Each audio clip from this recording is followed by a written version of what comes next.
This is the fastest MR2 in the world right there. Same with this NSX really in the quarter mile. We bought a burnt Ferrari from Tavares. And growing up, I just always underestimated myself. And then growing up, I realized, all these people are just like me. And then I'm like, man, maybe I can do this. How much would it cost to build that car?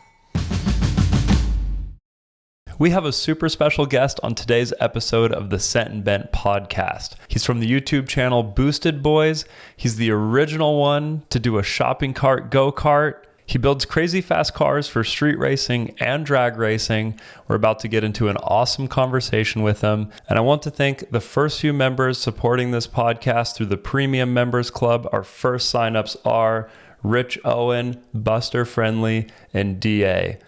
Your support is going to make this podcast better. But without any further ado, here's our conversation with Kyle Wade. Have you done many podcasts before? I haven't done many, but I've done 3 now. This will be my first podcast with other YouTubers, though. A main reason why we did this podcast is conversations like this are kind of hard to make happen. Like, everyone's really busy and like you kind of get in your own world doing your own thing. And like, we started this because we're like, we just want to sit down with people who do what we do and chat about it. So that's really what Sent and Bent is all about. Yeah, no, it's awesome. I just love hanging out with kind of like-minded people, and I've been watching your guys' channel for a while now, and I'm definitely excited to talk to you guys. Yeah, for sure. Well, you guys are out here in Florida. How you been liking Florida so far? Cletus's compound is legit. I hadn't seen anything like that. That was super fun. Was that your first time out at the Freedom Factory? Yeah, this is my first time in Florida ever, okay. So, yeah. The weather's super nice this time of year, that's for sure. Yeah, it usually stays pretty consistent, and then we just have the kind of rainy season and then the hurricane season, and then other than that, everything's pretty good. Yeah, just a few hurricanes. It's no big deal. Yeah, something that I wanted to come up and tell you at the Freedom 500, but maybe it's even better now doing it on the podcast. But you were already making like really cool videos and really cool series on the shopping cart and stuff before we started Grind Hard. And I was specifically looking on the internet for projects that were doing like exponentially better than like the baseline. Outlier videos. I was really studying that part of YouTube, and your shopping cart build was one of those outliers that just like stood out beyond what other people were doing. And that was like a huge inspiration for our first project, which was the pink Mustang with the motorcycle engine in it. Oh, damn, that's awesome to hear. Yeah. And look at you guys now, dude, just crushing it. And like also seeing that your normal videos of all your super fast Hondas and everything, like those all did pretty well, but then the shopping cart on your channel was just every time you did a video with it, it got so many more views. What did that feel like? Because you were really young, right? I mean, and you were getting a lot of attention. For the most part, yeah. I started it when I was around maybe 19, 20 years old.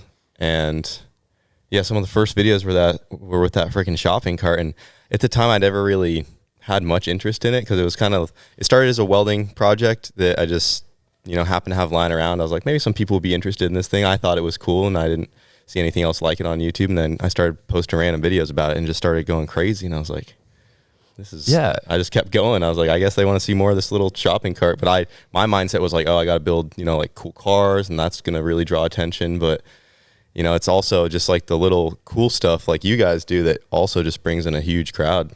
Yeah, well, I mean, like Edwin said, that was, your shopping cart was an inspiration for the Barbie car in that, because of those reasons, and seeing how like people love the small, cool little weird projects.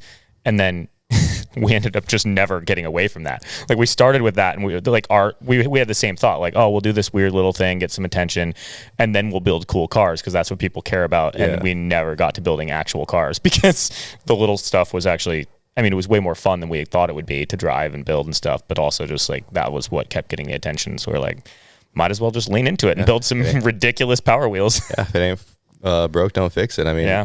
If I wasn't into the cars and that was my first set of videos was just on that shopping go-kart, who knows what my trajectory could have been. I could have just stuck to like go-karts and stuff. Yeah, who knows? But yeah. Did you have that passion for, like, what was your original passion? Was it making YouTube videos, or was it street racing cars or drag racing? Like, what was your original passion that got you into it? I can't really say what it is. I actually I always was kind of, I guess, obsessed with YouTube. I was always watching YouTube, following channels. I'd follow a lot of RC car and plane channels back when I was, even before I was a teenager, back when I was like even 11, 12 years old, I was watching these RC plane channels. I had a channel back when I was maybe 13 or 14 that no one really knows about, where I was uploading videos of RC stuff and little things here and there.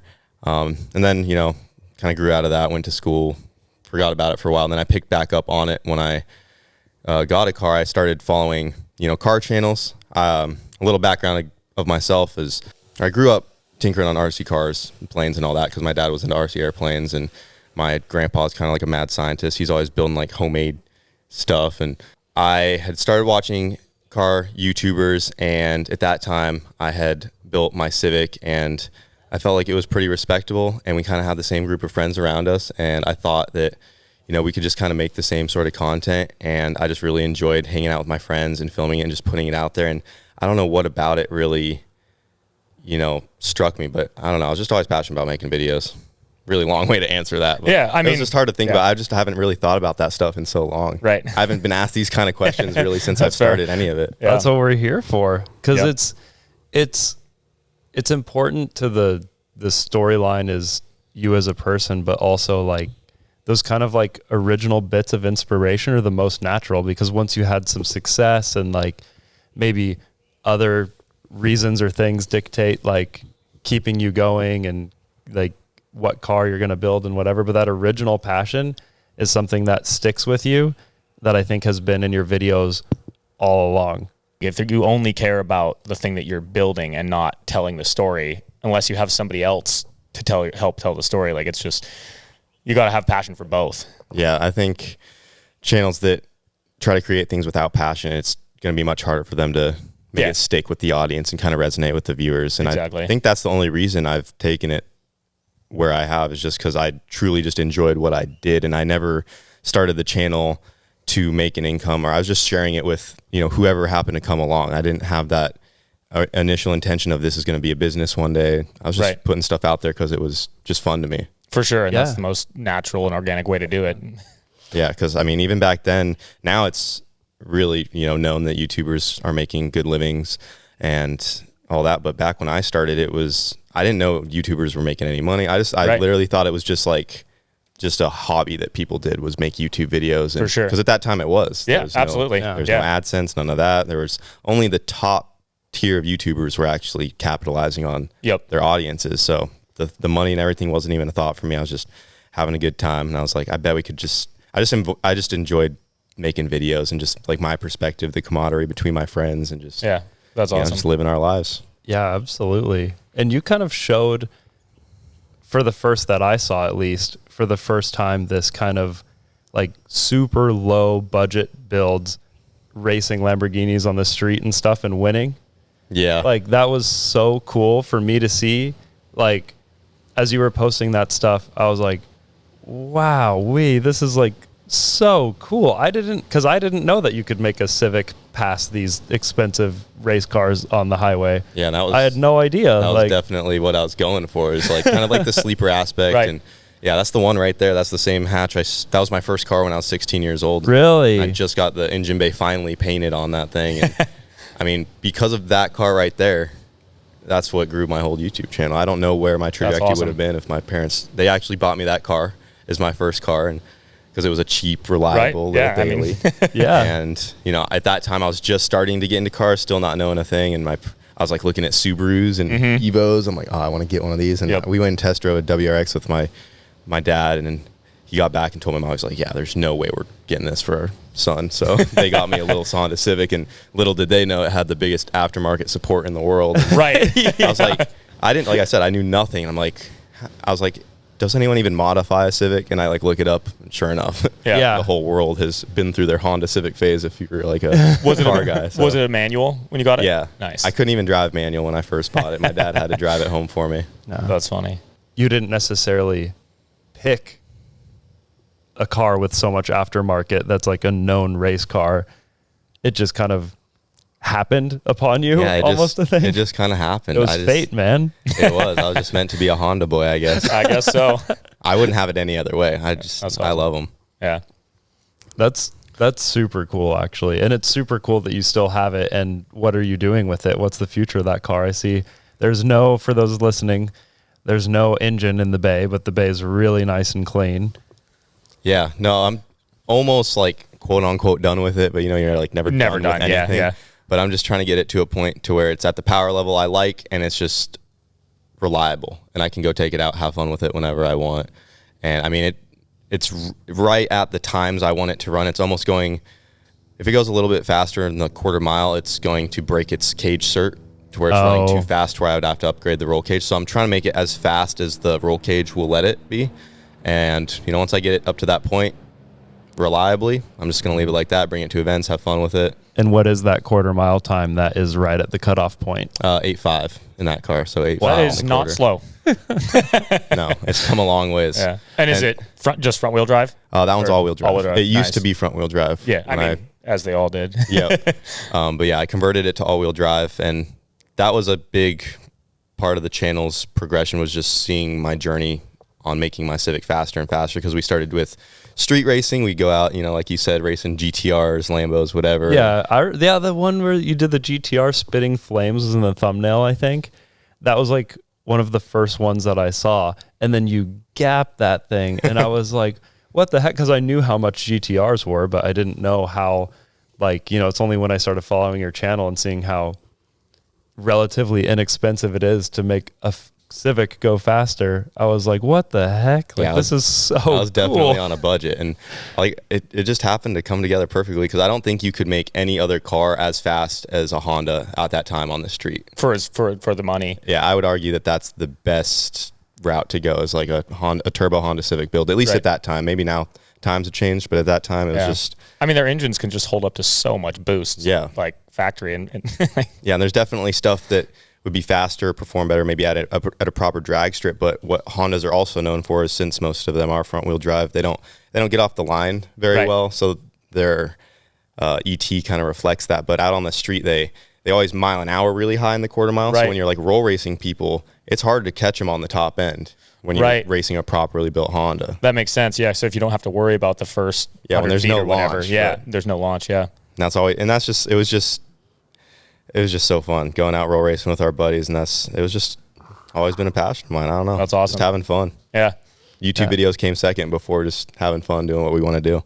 Nice. Yeah. And I think it showed, and I think that's why there was so much interest.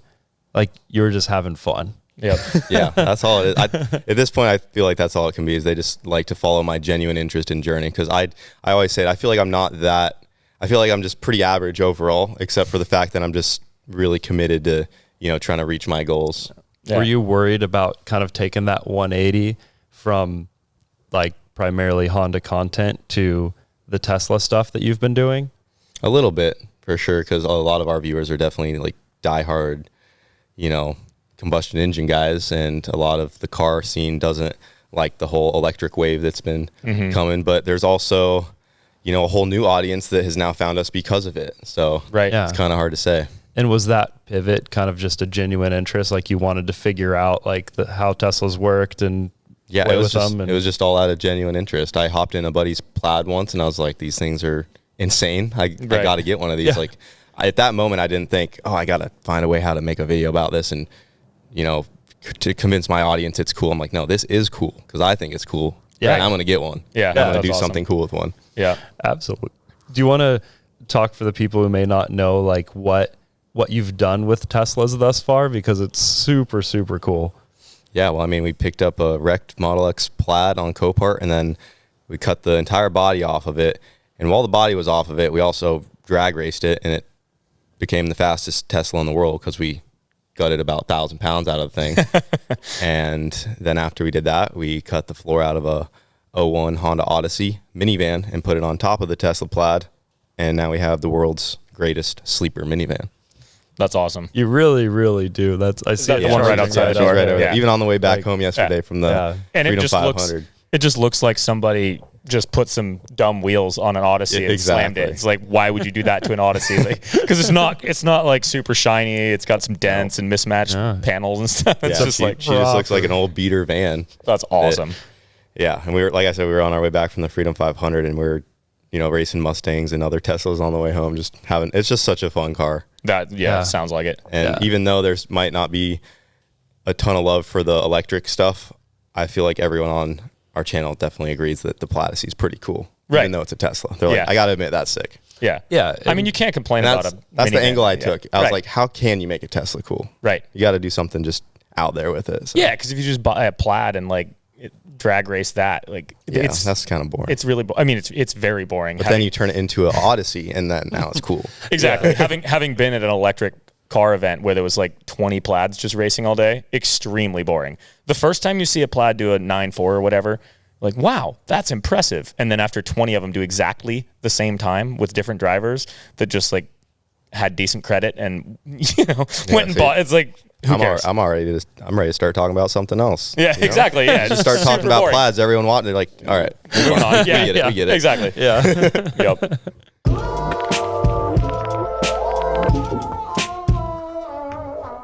I climbed up into Ethan's treehouse to tell you about the sponsor of this podcast, OnX Off-Road. We use OnX Off-Road to find all of the trails that you see in the video, including ones right in our backyard that we didn't even know about.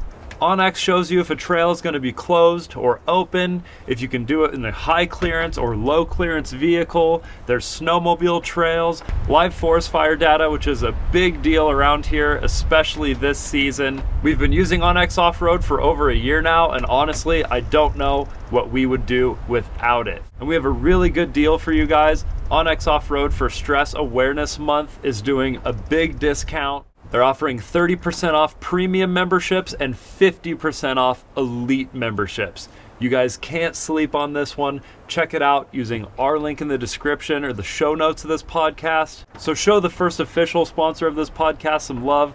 Download that app, get that discount. I'm going to head back down these steps and we're going to get back to the podcast.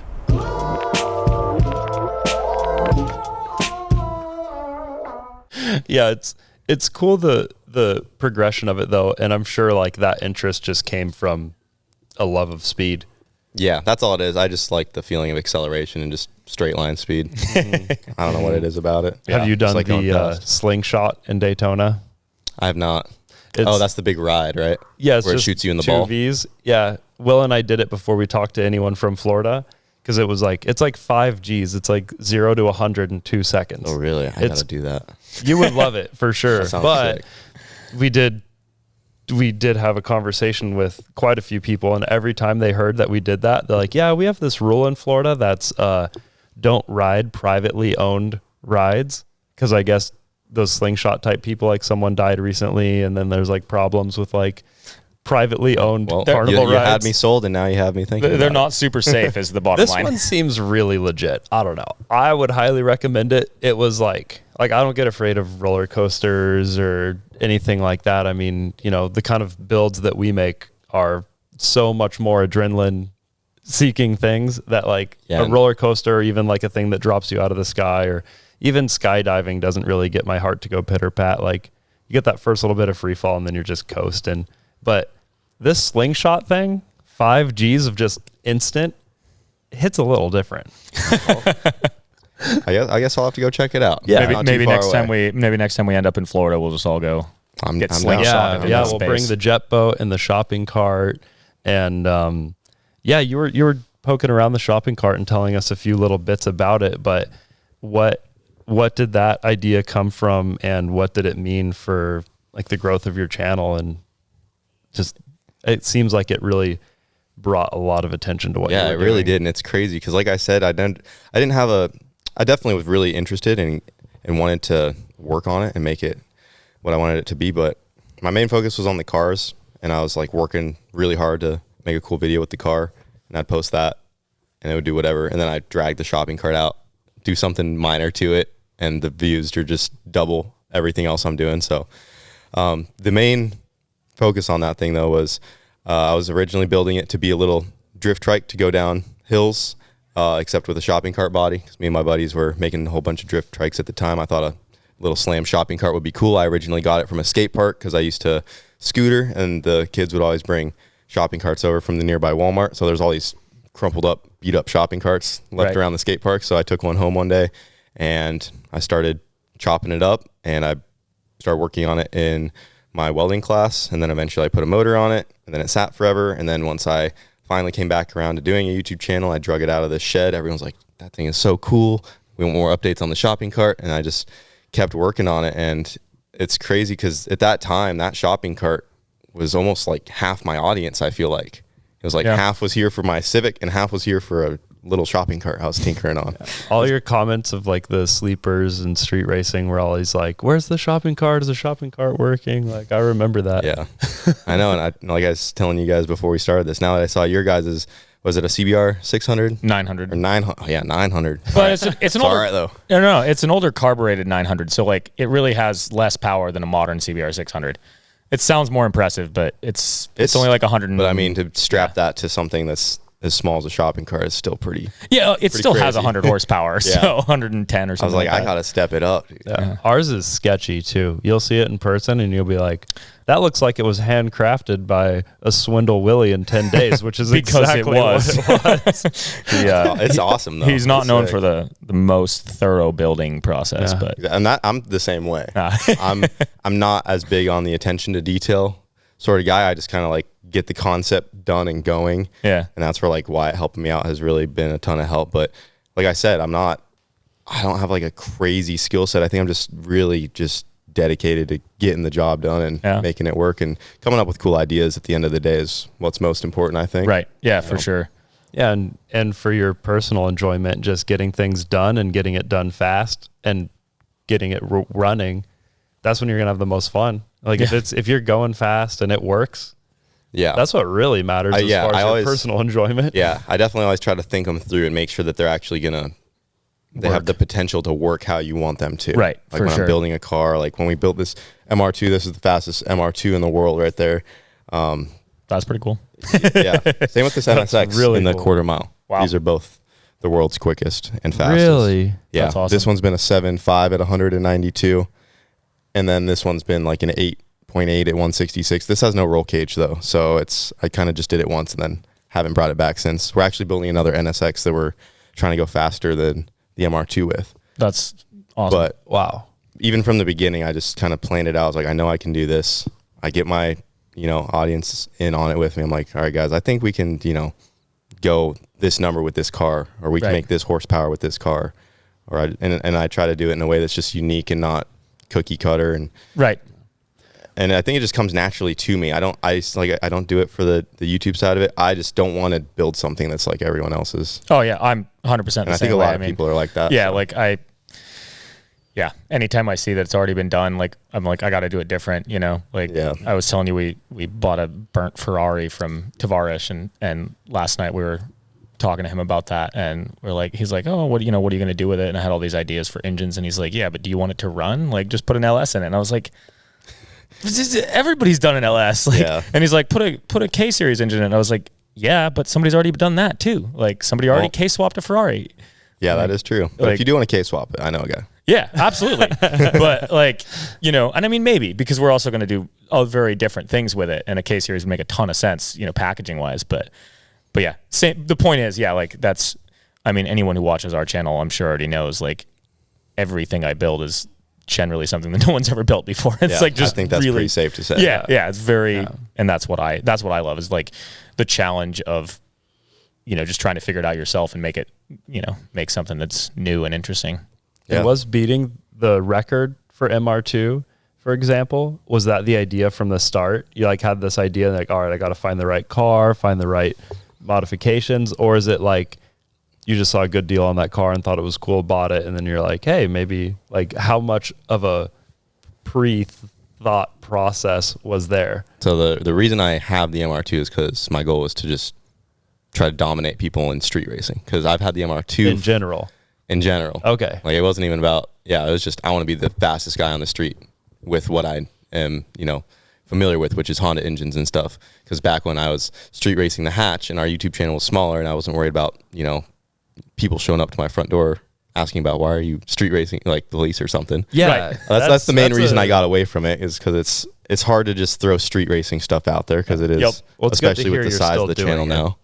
But yeah, every now and then we'll still make a trip to Mexico and have some fun. But at that time, I was racing that one on the street. It was front wheel drive. You can only make so much power in it before the tires just can't get any traction, no matter how much weight you throw up there, this and that. And there was a video of someone that had K-swapped an MR2 with that same Honda power plant, but in the back where it could actually put the traction down on the street. And I was like, yeah, I'm going to build one of those. So I got the MR2 and I slowly started getting it together. But as the channel got bigger and bigger, by the time this car was done, we had already made, you know, a pretty big name for ourselves. And I really never street raced it like it was originally intended. So my plan with it kind of shifted, and I was like, you know what, we'll just take this thing drag racing. And I kind of looked into how fast MR2s have been. And I was like, I bet we could have the fastest one. So that just kind of gave me a new goal to reach. And then that's where that shifted over. And then I just put all my time and energy into that thing, and we kind of made it happen. And that's that. That's awesome. That's a great story for world's fastest MR2, because like, you know, I'm sure people before you had set out to make the world's fastest MR2, like, you know, there's a couple of them out there. Yeah, what was the previous record when you decided to make that? Dude, and because of me, I pushed so many of them to like really go for it because there wasn't much competition. Sure. And at that time, I think one was running like high 8s, and it was one out of the United Kingdom. And I hadn't even run an 8 yet, and I was also trying to have my first 8-second car because the hatch was my first 9-second quarter-mile car. And the MR2 I was going a little crazier with, so I was like, this will be my first 8-second car. And then once we ran that first 8, then I was like, okay, we're like right on this record. Right. And then I think that guy saw what we were doing, so he started turning it up, and he eventually got it down to like an 8.3, and we were all starting to get into this like lower 8-second range, and none of them had run a 7 yet. So I'm like, all right, we have to be the first to run a 7-second MR2, because even if you know, the record gets beaten later on, we could always have that we were the first to be in the 7s. They couldn't take that from us. Yeah, because we were getting so close to that 7-second mark. And like for an MR2 to go maybe a 6 in the future is going to be so insane that it might not be possible. Right. We might try to push for it, but I don't know if anyone's going to go that far. But 100% there was going to be more 7-second MR2s in the future. Sure. So we wanted to try to be the first to do it. Sense. And we just went all in on it and made it happen. That's like, awesome. I mean, we did it within after we completely tore the car apart, rebuilt it, and it was just like a couple months we were able to do it. That's awesome. So wow. We just took like everything we learned and we just threw it back at the car. I was like, I don't care about, and like at that time I had the door cards in it. I had like all this stuff because I wanted it to be still like streetable, like my original plan. And I kind of had to bite the bullet. I'm like, no, this thing needs to be a race car. Get it out, gut it, make it light. And we're just going to go for it. That's awesome. Wow. Did you ever think when you were doing your first few videos that were getting attention that you'd have a world's fastest anything? Like, were you like super ambitious in the beginning? Like, I'm going to take this as far as I can. I'm going to make the world's fastest this, the world's fastest that. Not at all. It just literally came. When I was watching videos of people modifying their Civics when I knew nothing, there were the record breaking Civics that would come up, which, you know, they're running like 7s at like 200 miles an hour in the quarter, even still front wheel drive at that time, which is insane. Wow. So, and within a quarter mile span, they're breaking 200 miles an hour. And I genuinely watch those videos and I sit there, I'm like, all right, these guys are rocket scientists. They're probably like mixing fuel in a lab and like making sure everything's perfect. I'm just sitting there, I'm like, I'm not that smart. There's no way I can even get to that level. But then when you actually just put your mind to it and you're just passionate about it, like you said, it's like you just kind of figure stuff out. And I just started to realize, I think growing up, I just always underestimated myself. And then growing up, I realized, you know, all these people are just like me. Yeah, you know, everyone's just a normal person. Everyone's a normal person, and that was just like the biggest eye opener to me. And then I'm like, man, I can do this. And the thing you don't understand when you're young either, at least I didn't, was the compound interest of doing the same thing over and over again. You just learn more and more and get better and better. And like, even at like when you first get into something, you're learning a lot really quickly. And then towards the end, it like takes a lot to get any better.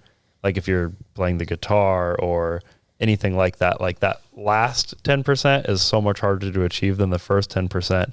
But you've been building these cars over and over again, learning more and more, getting more and more people in your life that know more and more. Blowing up more and more engines. Exactly. Like you can't, like it does seem impossible when you don't know much about it, but like I'm sure now you know a lot more than a lot of people that you were looking up to when you started, even maybe. Yeah, exactly. I mean, even the story with this NSX is like a big one. I can make it quick and brief, but back when I started building this MR2, there was a guy that had a K-series swapped MR2 that I looked up to. I'm like, this dude is building badass cars. I was trying to reach out to him. He didn't really get back to me. I like found him on Facebook, and then after I started doing everything with my cars and I started to figure it out on my own, come to find out this guy kind of like he eventually messages me back because I had started putting I put a sequential transmission in this car, and that was a transmission people were starting to switch to, and I was the first one to really like push that style drivetrain to its limit.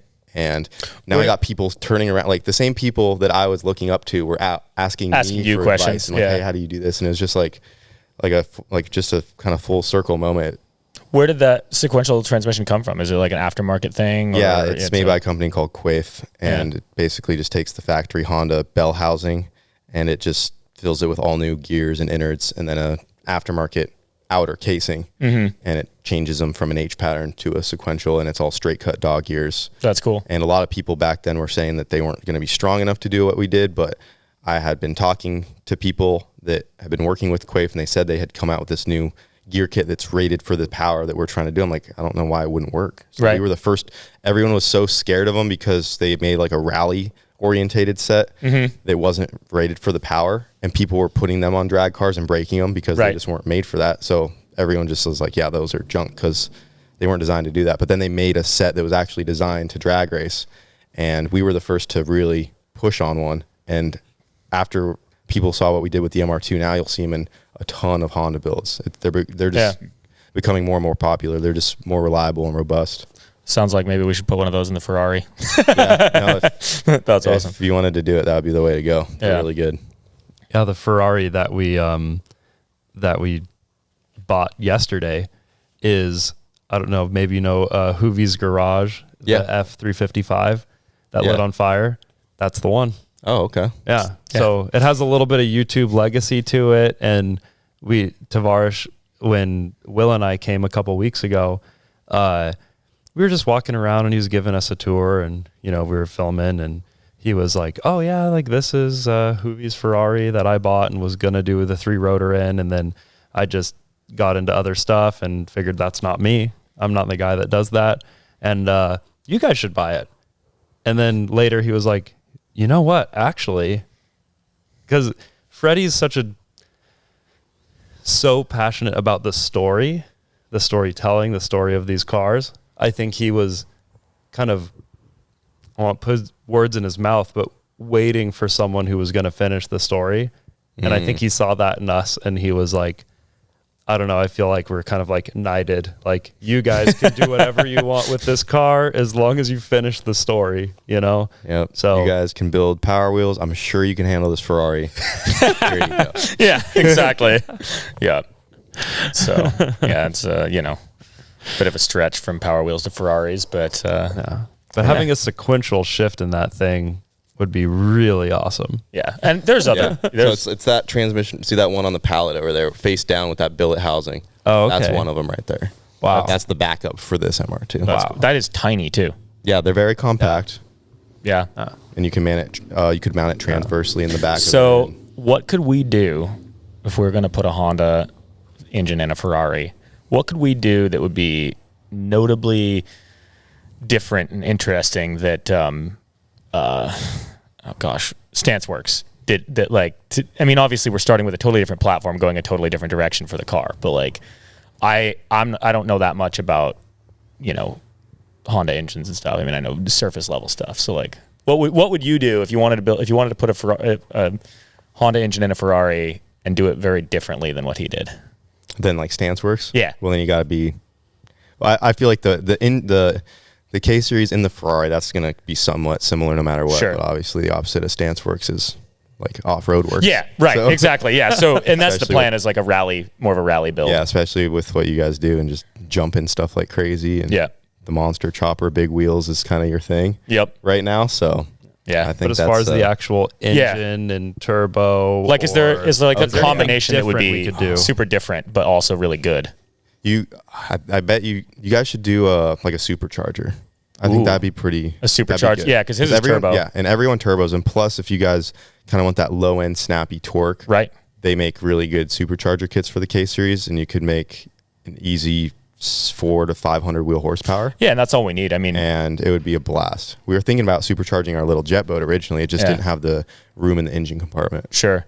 Yeah, that'd be super cool. Because it doesn't need to be like a 1,000 horsepower build, because like it's not for drag racing. It's not like it's going to be sort of a rally thing, and like we would never be able to put down more than about 400 horsepower to the ground anyway on dirt. Yeah, I would say supercharge it for sure if that's the route you go, and then you'll have that just instant torque. It's just right there on your foot. You don't have to wait for a turbo to spool or deal with any of that. Plus, with dirt flying around and stuff, you can just put a proper intake on there. You don't got to worry about the turbo intake venting and stuff. Right. Just factory of good aftermarket factory intake with the supercharger.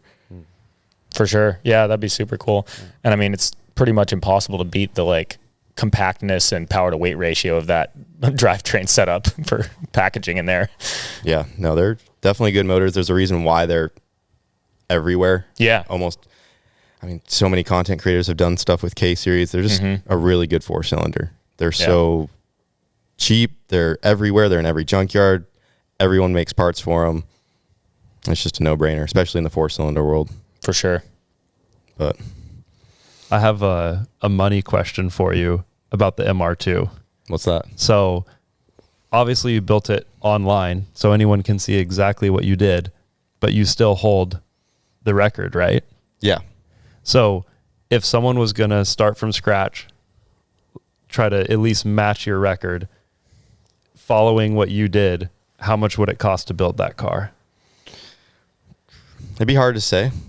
For one, the value of the MR2s have gone up a lot. Back when I got it, it was $3,000 running and driving. Really? Back when I got it. That's and now you're not going to find a clean one for under like $5,000. And that's like a non-turbo, like most of them are going for like 10, 15 plus now. For a good clean one. You got to start there with the car. You're going to be probably, maybe if you find a good clean roller, you're in it for 4 or 5. And overall, everything said and done,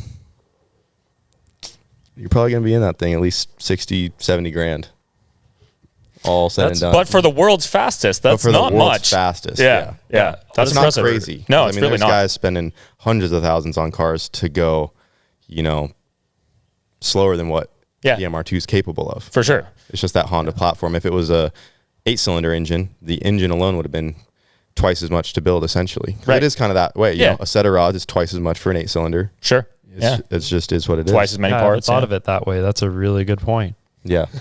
Which makes sense why these smaller engine builds are so much more affordable. Yeah, it kind of scales up. Like you think if someone wants to build a drag racing street bike, it's going to be expensive, but like say you dump 30, 40 grand into a street bike, like it's going to be insane. Absolutely. But it's a single person small thing. It's like the bigger they get, it's almost like the more expensive they get. Pretty much. In certain scenarios too, though. Yeah. But you could also do like a LS Fox body Mustang and go really fast. That's like a proven setup. Sure, but you're not going to get anywhere close to the world's fastest Fox body. Yeah, but it's no, not at all. You're not even going to touch it. I'm not even going that way at all. But that was a big opportunity I saw at the MR2, is that it was a chassis that hadn't been really pushed to its limits, and it's like right there in like the JDM legends almost. It's not like a Toyota Supra or a FDR X7 or a 34 Skyline, but it's like right under them. Mm-hmm. And it will be. Yeah, as time goes on and they get more rare and becoming more movies and YouTube channels making them go really, really fast. I think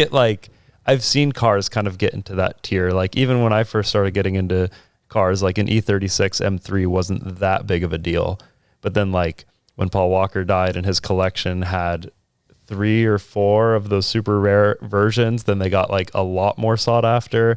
And then after that, it seems like every year they just get more and more sought after if there's less and less. So like cars like this, I could see kind of in that same like E36 M3 category where it's like they just get more and more sought after as time goes on. What's the fastest E36 in the world? I have no idea. Not a clue. Yeah. I'll have to find out. Probably very fast. Maybe there's an opportunity. Maybe there is an opportunity there. Yeah, what I was getting at is all those cars, like they've all been done. There's 5-second Supras, like they've all had a crazy, record on each chassis except the MR2. So that's why I went that route.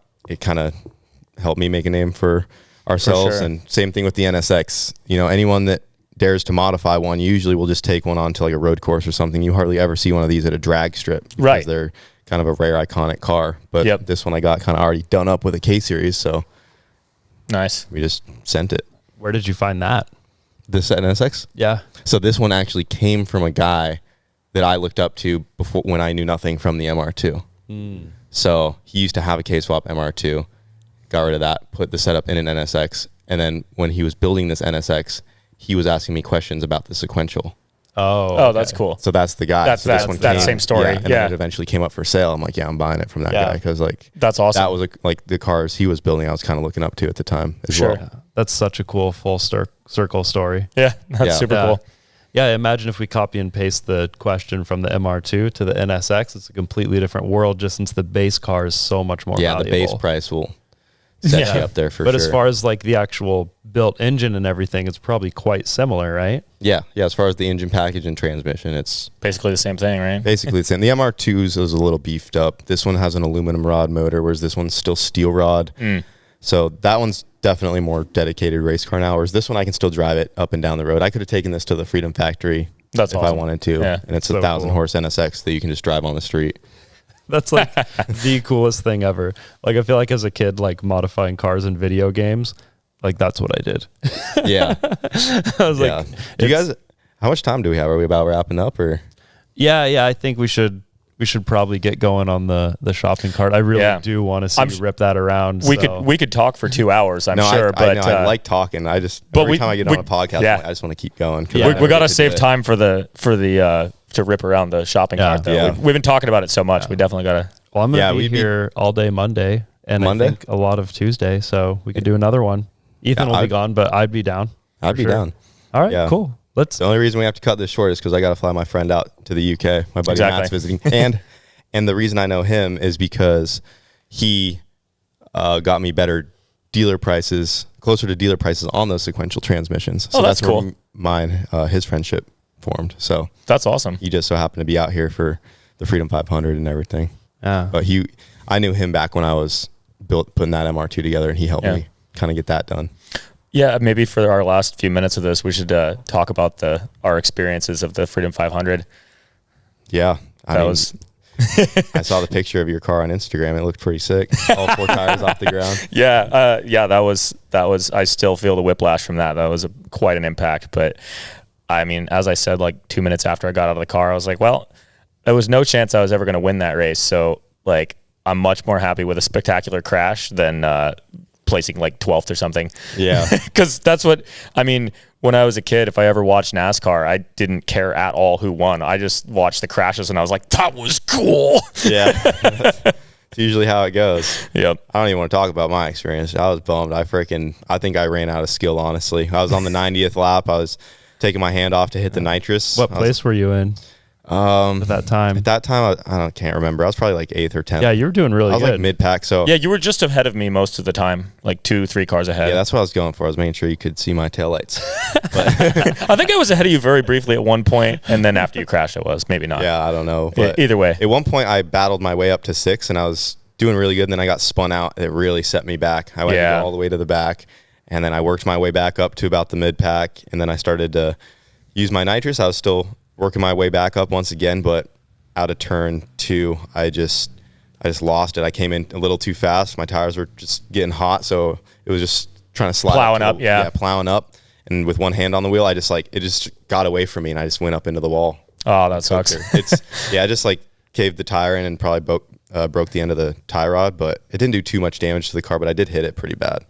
Yeah, mine. I had a couple of pretty decent hits on that in that race. The first one, we were coming out of the restacking after a caution, and I was on the high side, and I saw a gap, and I went in between 2 other people, and then they both just sandwiched me and pinched me out. You got sandwiched pretty hard. I got sandwiched quite hard, and then that popped a tire. But luckily the caution lasted just long enough for me to get the tire swapped and back in before we restarted, so I didn't lose a lap. Nice. Yeah. And then just a couple laps after that, I was catching up to somebody in front of me, and I bumped him just barely out of what would that have been, turn 2, and just bumped him a tiny bit from the rear, and he kind of started to spin out toward the infield, and then somehow managed to like 180 and just as I passed him, just slammed into the side of the car. I still don't know how it got airborne from that, but it was like 3 feet straight up into the air, and then obviously that momentum carried me sideways, and I just slammed into the wall. That car was done after that. Both front tires were just pointing out to the sky, or out to the. Yeah. Did you finish all 100 or? No, that was lap after that. I think that was 92, so I only made it 2 more laps than you. I only had to go to 93, and I would. Would have beat me, yeah. We got the forklift escort, so that's how we ended the race. But it brought us to Florida. It brought us to be able to talk to you. This has been super awesome, and let's definitely hit another one before I leave. Yeah, for sure. If we can make that happen, let's do that for sure. And then maybe build a Ferrari together. Yeah. You guys are definitely more than welcome. It's here. It's like 2 hours away. We could bring it here and then bring it home.